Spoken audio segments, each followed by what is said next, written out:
Hello everyone, అందరూ ఎలా ఉన్నారు? మేమైతే చాలా చాలా బాగున్నామండి. చాలా రోజులవుతుంది వాయిస్ ఓవర్ ఇవ్వకనైతే. ముందుగా అయితే అందరికీ కార్తీక పౌర్ణమి శుభాకాంక్షలు. ఇది వచ్చేసి కోటి దీపోత్సవం అండి. ప్రతి ఇయర్ జరుగుతుంది. ఎన్టీఆర్ గ్రౌండ్లోనైతే ప్రతి ఇయర్ కోటి దీపోత్సవం జరుగుతుందండి. ఇది వచ్చేసి నవంబర్ 9 నుండి 25 వరకు. అదే ఎవరన్నా రాని వాళ్ళు ఉంటారు కదా, చూడని వాళ్ళు ఉంటారు కదా, అందుకని వీడియో తీసి అయితే పెట్టాను, చూస్తారని. దేవుడు కదా, చూస్తారని పెట్టాను. చాలా చాలా బాగుంటుంది. నచ్చితే చూడండి, లైక్ చేయండి, షేర్ చేయండి, సబ్స్క్రైబ్ చేసుకోండి. ఇక్కడైతే అభిషేకాలు చేస్తారు, చాలా బాగుంటుంది. ఇది వచ్చేసి నేను, మా తమ్ముడు, మరదలు అయితే వెళ్ళాము.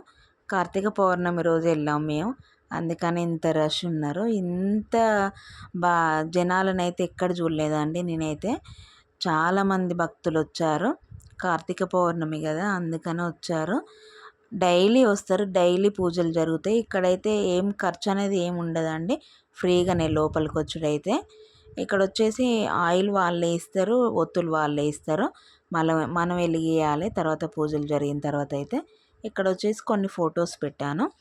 చాలా చాలా బాగుంటుందండి, చూడండి. నచ్చితే లైక్ చేయండి. Okay bye. ఇక్కడైతే